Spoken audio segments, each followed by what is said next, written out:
마크로비오틱이라고 이제 제가 일본식 발음을 하고 있는데요.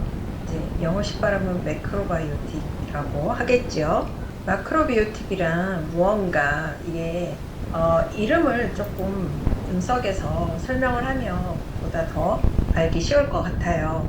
그래서 매크로바이오틱 이렇게 합성어인데 장수를 위한 이론과 방법이고 큰 시야로 생명을 보는 학문이라고 할 수가 있습니다. 음식을 하는 줄 알았는데 갑자기 심오한 이름이 들어가 있죠. 의미가.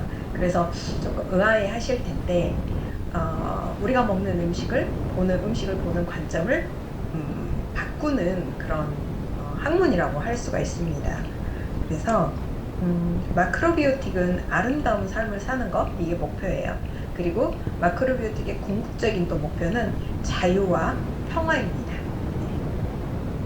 자, 그러면 마크로비오틱은 언제 시작이 되었고 누가 이 학문을 정리했고 체계를 이렇게 전승시켰는지 좀 알아보고 넘어가 보도록 하겠습니다. 먼저 시대순으로 이야기를 하면 이시즈카 사겐 선생님이 먼저거든요. 근데 이분은 일본 막부 말에 약선 의사셨어요. 그래서 자신에게 오는 환자들을 약 처방을 하는 게 아니라 음식 처방을 하신 분으로 유명하셔요. 그래서 식양학을 제창하셨고 이분한테 이제 고침을 받은 사쿠라자와 유키카즈라는 분, 이분이 우리가 지금 이제 잠깐 알아보려고 하는 이 마크로비오틱의 중심축을 이루는 이제 큰 선생님이시거든요. 그래서 이 사쿠라자와 유키카즈 선생님이 이 식양학에 동양의 음양 원리를 결합을 시켜서 마크로비오틱 학문을 정립을 시키신 거죠. 현재 일본 내에 있는 일본 정식협회, CI 협회의 모토가 되시는 분이셔요. 그리고 이 사쿠라자와 유키카즈 선생님의 이제 부인 되시는 분, 리마 사쿠라자와라는 분이 쿠킹 스쿨을 최초로, 또 마크로비오틱 쿠킹 스쿨을 최초로 이제 오픈하신 분이시기도 합니다. 그리고 그의 제자 쿠시미주라는 분이 계시는데 이분이 또 유명한 분이세요. 그래서 이제 해외에서 미국 보스턴을 거점으로 활동을 하셨고 미국의 셀럽들 사이에서 굉장히 유명한 분이시고 그분들의 식사를 담당했던 조리사나 영양사들을 마크로비오틱 교육을 시키신 분이시기도 합니다. 그리고 저는 이제 일본에서 이 마크로비오틱을 배웠고요. 제가 건강이 좋지 않아서 마크로비오틱을 알게 되었고 그걸 통해서 이제 건강이 좋아졌고요. 그리고 다시 한국에 와서 국내에서 처음으로 마크로비오틱을 소개하게 되었습니다. 그래서 여러 가지 건강 요리서를 또 써왔고요. 그리고 한국에서 큰 성과를 거둔 것이 몇 가지 있는데 2011년에 네이버 본사에 정자동에 있는 그린팩토리 네이버 본사에 사원 단체 급식으로 마크로비오틱 식단을 도입했던 경험이 있습니다. 이때 참여를 해서 2개월간 네이버 사원 급식에 마크로비오틱 식단을 이렇게 제공을 했고요. 그때 이제 시작하기 전에 원정대 101명을 모아놓고 식생활 교육을 시키고 또 건강지표 검사를 실시를 하였습니다. 그래서 이제 제가 소논문을 좀 쓰기도 했는데요. 그래서 결론을 먼저 말씀을 드리면 그 실험에 참가한 직원들이 전체적으로 체중도 감량이 되었고요. 식전 혈당 수치도 낮아졌고요. 고밀도 콜레스테롤 수치도 낮아진 걸로 나타났습니다. 불과 2개월간 아침과 점심 식사만 제공을 했거든요. 저녁 식사는 이제 저희가 제공을 못했지만 그래도 2개월간 하루에 그러니까 일주일에 5번, 5일간 아침, 점심 이렇게 제공을 한 것만으로도 이분들이 그걸 섭취를 하시고 이렇게 건강 지표에 유의미한 영향을 미쳤다라는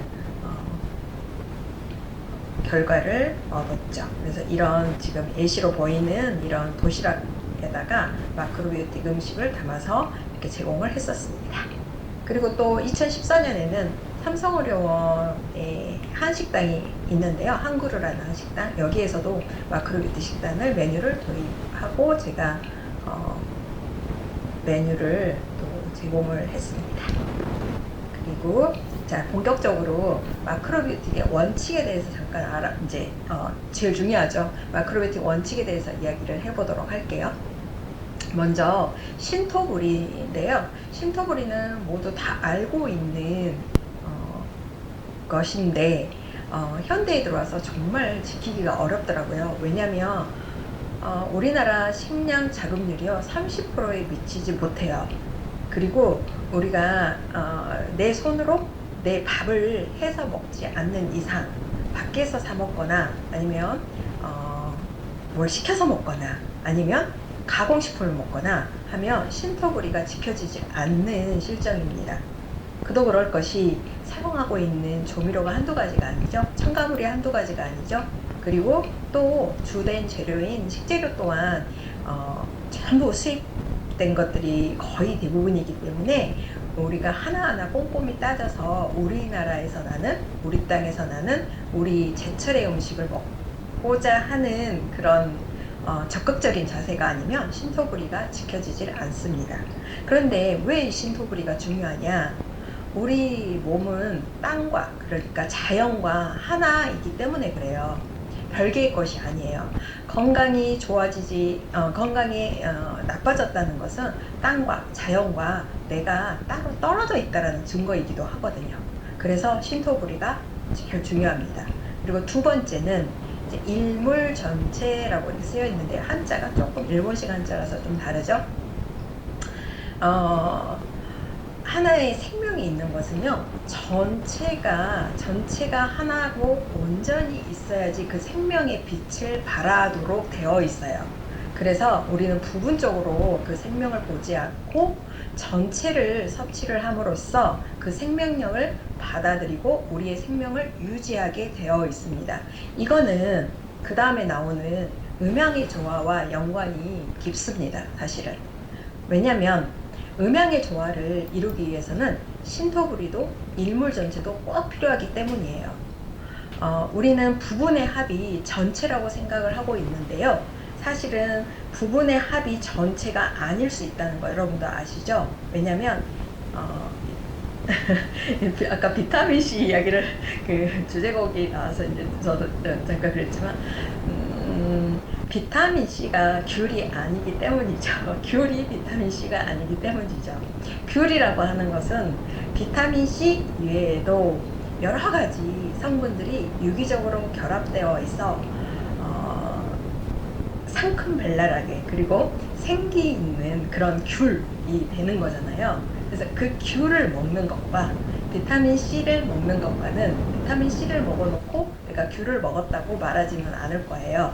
그래서 귤의 생명력을 내가 오롯이 받아들이기 위해서는 전체를 먹어야지 이게 내 생명이 유지되기 때문이에요. 그래서 현미를 먹는 것도 그 현미를 먹는 것도 그것 때문입니다. 왜냐하면 백미는 껍질이 깎여 있잖아요. 죽어 있는 거지만 현미는 쌀 눈과 껍질 부분이 같이 붙어 있죠. 그래서 걔는 그 현미는 싹이 납니다. 백미는 싹이 나질 않아요. 그래서 살아있는 것은 현미죠. 현미가 살아있는 것이고 그 살아있는 걸 먹음으로써 우리는 자연의 생명력을 그대로 내 몸에 받아들일 수 있기 때문이에요. 그리고 음양의 조화도 마찬가지예요. 음양의 조화도 현미의 중심 부분과 껍질 부분이 음과 양이라는 두 에너지로 이렇게 조화롭게 되어 있기 때문에 생명이 있는 거기 때문에 음양의 조화를 깨하기 위해서는 일물 전체를 해야 합니다. 그리고 신토부리도 마찬가지로 제철에서 나오는 것들이 음양의 조화를 이루게 해줘요. 왜냐면 여름철에는 시원한 음식을 먹어야 내 몸이 시원해지고 추운 겨울철에는 따뜻한 음식을 먹어야지 내 몸이 음양의 조화를 이루기 때문이죠. 그런데 그것이 내 땅에서 나는 내가 내 땅에서 가장 적응하기 쉬운 것들로 찾아 먹어야 음양의 조화를 깨하기 쉽기 때문이에요. 자, 그 다음 원칙은 아주 여러분들이 많이 이제 잘 아시는 기본적인 원칙인데 많이 씹고 적게 먹는 거. 소식하는 거예요. 그래서 마크로비오틱에서는 현미밥을 먹을 때 적어도 50번을 씹어라. 그리고 몸이 아프신 분들, 특히 암 환자분들은 100번 이상을 씹어라 라고까지 이야기를 합니다. 씹음으로써 내 몸의 소화 기능에 부담을 주지 않기 때문이죠. 그리고 자, 여기서 다시 나오네요. 신토부리. 우리 농산물만 골라 먹으면 신토부리냐? 그렇지 않다라는 거. 자연과 분리된 일상에서 우리가 탈출을 해야 됩니다. 그래서 자연과 분리된 일상을 탈출하기 위해서는 일물 전체, 그래서 자연과 내가 하나 되게 먹는 것, 그리고 이 먹는다는 것은 다른 생명을 내 안으로 받아들여서 나를 만드는 거기 때문에 더욱더 생명이 있는 그 자체로 자체를 받아들이는 것이 중요하죠. 자, 음양의 조화가 이제 마크로비오틱에서는 제일 중심된 가치라고 생각을 해요. 지금 현대사에서 건강에 좀 이렇게 여러 가지 건강식이 많잖아요. 사찰 음식도 있고요. 그 다음에 로푸드도 있고요. 그 다음에 저탄고지도 있고요. 여러 가지 건강식은 너무나 많습니다. 하지만 이 음양의 조화라고 하는 것은 마크로비오틱이 가진 아주 독특한 동양 철학의 원리입니다. 이 음양의 조화가 왜 중요하냐면 음양은 이 밸런스가 중요한데요. 이 밸런스가 깨져 있느냐, 중심이 잡혀 있느냐, 밸런스가 잡혀 있냐에 따라서 건강의 척도가 되기 때문이죠. 그러면 음과 양은 무엇이냐? 라고 한다면 이 온 우주의 모든 만물이 음과 양이라는 두 가지의 에너지가 만나서 이루어졌다는 것부터 출발을 합니다. 그래서 인간 세계에서는 동물들, 인간, 식물, 우리 지구상에 존재하는 모든 것들, 그리고 우주의 해와 달까지도 모두 다 음과 양, 이 두 가지 에너지에 의해서 움직이고 있고 변화되고 있습니다. 자, 좀 더 알기 쉽게 음과 양을 설명해 보도록 할게요. 열한 것, 그러니까 뜨거운 것은요 양성이고요, 한한 것은 음성입니다. 그리고 보다 가운데로 오면은 따뜻하고 또 차갑고 한 것이 있습니다. 그러니까 서늘하다라고 말할 수 있겠죠. 따뜻하고 서늘하고, 더 극하게 가면 뜨겁고 그리고 차갑고 하는 것일수록 이렇게 양성, 음성, 극으로 가게 됩니다. 또 이제 그 물성을 이야기를 하자면, 물이 있으면 물의 액체 상태가 가운데 있다면 이제 열을 가하게 되면 이게 기체가 되죠. 그건 음성이 되고요. 또 말랑말랑한 물성이 말랑말랑한 상태, 그리고 또 딱딱한 상태는 양성이 되게 됩니다. 그래서 사람도 마찬가지예요. 식물도 마찬가지고 사람도 마찬가지예요. 말랑말랑하신 분들은 보다 음성이고요. 딱딱하신 분들, 그러니까 소양인이라고 그러죠. 그런 분들일수록 보다 양성입니다. 그리고 태음인 뭐 있잖아요. 소음인, 그다음에 태음인, 소음인, 태양, 태음 이렇게 나누기도 하죠. 사체질로 나누기도 하지만 결국은 이거는 음체질, 양체질 이렇게 나눌 수도 있습니다. 자, 그리고 색깔로도 나눌 수 있는데요. 제일 가운데 있는 게 노랑하고 녹색인데, 이 노랑과 녹색을 섞으면 무슨 색이죠? 갈색이죠. 갈색인데 갈색의 대표적인 음식이 있어요. 그게 뭐냐면 바로 현미입니다. 현미. 그래서 현미가 식품에서 가장 중앙입니다. 자, 그러면 자외선 계열적으로 가볼게요. 그럼 보라색 쪽으로 계속 가잖아요. 이거 보면서 세 개의 스펙트럼이 생각이 날 텐데요. 이 보라색 계열 쪽으로 가면은 이제 음성이고, 빨간색 그리고 흑색 쪽으로 가면 양성이에요. 그리고 음식 중에서 찾아볼 수가 있어요. 가운데에 현미가 있다면 음성 쪽으로 가면은, 요즘에 채소를 예를 들어볼까요? 채소 중에서 지금 나오는 가장 제철 채소가 떠오르실 거예요. 보라색 채소. 가지가 있죠. 가지는 음성의 채소예요. 그리고 빨간색과 흑색의 쪽으로 가면은 또 떠오르시는 게 있을 거예요. 비트라든지 아니면은 작곡 중에서는 흥미라든지 그런 것들은 보다 양성이라고 할 수 있습니다. 그래서 쉽게 우리는 색깔로도 음향을 구분해서 먹을 수가 있습니다. 아까 이제 제목을 자율신경계를 넣어서 말씀을 드렸는데 이게 자율신경은 모두 이제 다 잘 아시겠죠. 사쿠라자와 유키카즈 선생님은요 뭐라고 말씀을 하셨냐면 인간이 자율신경계의 밸런스가 잡혀져 있으면 절대 병에 걸릴 수가 없다라고 이야기를 할 정도로 자율신경계의 중요성을 강조하셨어요. 왜냐하면 우리 몸과 마음은 음과 양으로 이루어져 있잖아요. 근데 이 음과 양의 큰 두 축이 내 몸, 그 다음에 내 마음, 내 감정, 모든 내 사고, 모든 것들을 좌지우지하고 있다고 할 수 있거든요. 그 중에서 이제 자율신경계라고 하는 것은 음과 양의 두 축의 통로라고 할 수가 있어요. 그리고 안테나라고도 할 수가 있습니다.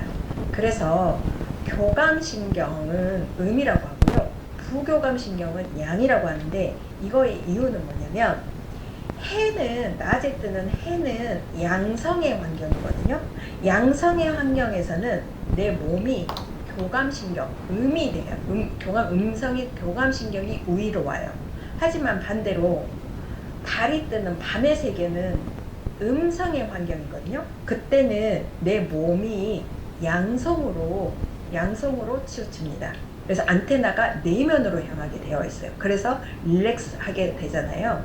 음인 교감신경이 작동을 위에 있을 때는 우리가 낮에 활동을 할 때 동공도 확대가 되고요. 바깥으로 주의가 분산이 됩니다. 그리고 몸이 활성화가 되고요. 혈압도 높아지고요. 집중력도 높아져요. 하지만 반대로 밤이 되면 부교감신경이 우위로 오기 때문에 동공도 축소되고요. 몸의 반응도 둔화되고요. 몸이 느슨해지고요. 혈압도 낮아지게 됩니다. 이러한 것들이 정상적으로 작동이 되었을 때는 내 몸이 아주 쾌적한 상태가 되는 거죠. 하지만 이게 마치 스위치와 같이 스위치가 잘 작동이 되었을 때는 좋은 상태가 되지만 스위치가 고장이 났을 때는 우리가 여기에서 이제 내 몸에 이상한 신호가 오게 됩니다. 그렇다면 중용의 범위를 음양의 밸런스라고 말씀을 드렸는데 음양의 밸런스가 중요하다고 말씀을 드렸는데 그렇다면 중용을 한번 이야기해 볼 수 있을 것 같아요. 중용이란 무엇이라고 생각하시나요? 그래서 그렇다면 음과 양이 있을 때 이 음과 양을 더해서 먹는 것이 중용인가? 라고 생각할 수도 있을 것 같아요. 하지만 그렇지 않아요. 음양은 본래 상대적인 개념이기 때문에 얘를 측정할 수도 그리고 내가 판단할 수도 없는 거예요. 왜냐하면 음과 양은 손바닥과 손등과 같기 때문이에요. 그래서 항상 따라다녀요. 그리고 변화됩니다. 그래서 이 중용의 범위 또한 이게 날마다 변화될 수가 있어요. 그래서 마크로비오틱은 내 몸과 마음을 성찰을 합니다. 그래서 내가 어디쯤에 와 있는지를 항상 돌아보는 거, 그게 굉장히 중요합니다. 그래서 음과 양을 수치적으로 측정을 하지 않고 내 몸을 성찰하고 내 마음을 들여다봐서 그걸 매일매일의 생활에서 매일매일의 음식에서 밸런스를 맞추도록 노력을 하고 있는 거죠. 우리는 과학적인 분석을 하죠. 영양학에서는 꼭 그렇게 해요. 그래서 비타민C니 무기질이니 분석을 해서 그걸 먹는 것을 내가 취사 선택을 해요. 그건 아주 마이크로적인 관점이라고 할 수가 있어요. 하지만 매크로적인 관점은 그렇지가 않아요. 조금 전에 말씀드렸듯이 삼라만상, 우주와 자신과의 관계를 성찰해서 내가 먹는 것은 내가 큰 범위 내에서 선택할 수 있도록 하는 것이 매크로적인 관점입니다. 그렇다면 중용을 다시 한번 생각을 해볼 수 있을 것 같아요. 도대체 어떻게 먹어야지 중용이란 말인가? 라는 의문점이 드실 텐데요. 제가 예를 한번 들어볼게요. 아주 재밌는 예예요. 저희 수강생분들한테 이 예를 들어드리면 웃으시더라고요. 여러분들이 좋아하는 우리나라의 대표 국민 음식이 하나 있죠. 치맥. 치킨하고 맥주가 있을 거예요. 근데 치킨은요, 날짐승이죠. 이렇게 날아다니는 짐승은 우리 사람보다 체온이 높아요. 그래서 양성이에요. 굉장히 뜨거운 동물이에요. 체온. 그래서 그 닭을 먹으면 몸이 뜨거워져요. 근데 이 닭을 튀겼단 말이죠. 치킨은. 튀긴 것은요, 더 양성이에요. 더 양성. 기름은 음성인데요. 기름을 고온 가열에서 튀기면 양성이, 극한 양성이 됩니다. 빵도 그래요. 고온에 오븐에서 굽잖아요. 자, 그걸 먹게 되면, 치킨을 먹으면 내 몸이 너무너무 뜨거워져요. 너무너무 뜨거워져요. 그래서 우리는 저절로 맥주를 찾게 됩니다. 그리고 여성분들은 시원한 사이다나 그런 것도 먹게 되죠. 빵도 마찬가지예요. 빵도 고온의 오븐에서 구워서 아주 그 양성을 극대화시킨 거예요. 그러면 우리가 뭘 먹고 싶어지냐면 달달한 시원한 주스가 먹고 싶어져요. 주스는 또 음성입니다. 이렇듯이 극한 양성을 먹으면 극한 음성을 먹게 돼요. 극한 음성을 먹게 되면 극한 양성을 먹게 돼요. 그렇다면 이거 중용 아닌가요? 라고 말할 수 있을 거예요. 수치적으로 플러스 마이너스 되니까 중용이지 않을까? 그렇지가 않아요. 마크로비오틱에서 말하는 중용이라고 하는 것은 뭐냐면요, 좁은 범위 내에서의 음식 생활, 금과 음과 양의 음식 생활을 지속적으로 영위의 밸런스를 맞춰가는 걸 중용이라고 합니다. 그래서 극한 극한 양의 음식을 배제하고 중앙으로 에너지의 기울기가 적으면 적을수록 내가 밸런스를 맞추기가 쉬워져요. 자, 생각해보세요. 100m 달리기를 하는데 건장한 청년분들은 100m 달리기를 몇 번이고 하실 수 있을 거예요. 물론 지치겠죠. 하지만 금방 회복이 돼요. 하지만 아프신 분들, 그리고 연세가 있으신 분들은 100m 달리기 못해요.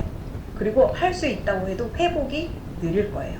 우리가 육체적으로도 그렇게 극하게 100m를 왔다 갔다 하는 것도 힘들지만 먹을 때 그의 에너지가 100m, 내가 사용하고 있는 에너지를 100m 달리기를 하고 있다고 생각을 하시면 쉽게 이해가 되실 거예요. 그래서 마크로비오틱에서는 내 몸에 이상이 생겼다, 내가 아프다 그러면은 무엇을 먼저 제할 건지, 무엇을 먼저 뺄 건지를 먼저 생각을 합니다. 전체적인 식생활에서 내가 빼야 할 것을 일단 빼고, 극한 에너지를 빼고 중용으로 가운데로 맞추려고 생각을 하는 거지요. 그래서 현미가 아주 중요합니다. 현미는 가장 중앙에서 우리의 몸의 기준점을 잡아주기 때문에 그래요. 현미는요, 벼잖아요. 벼는 인간의 직립자세와 지성의 발달에 기여를 해요. 그래서 중심을 잡아줍니다. 그리고 우리가 이 현미를 먹음으로써 어떤 기후나 환경이나 문제에 맞설 수 있도록 도와주기도 하지요. 또 이제 현미의 영양 성분은 참고로 알아보시고요. 그 다음에 마크로비오틱 식사법의 영양적인 특징을 한번 살펴보도록 할게요. 복합 탄수화물이 당연히 많겠죠. 왜냐하면 껍질 부분을 먹기 때문이죠. 그래서 껍질, 줄기, 이파리, 열매 되도록 버리는 거 없이 통째로 먹도록 하기 때문에 복합 탄수화물이 많습니다. 그리고 단당류는 적습니다.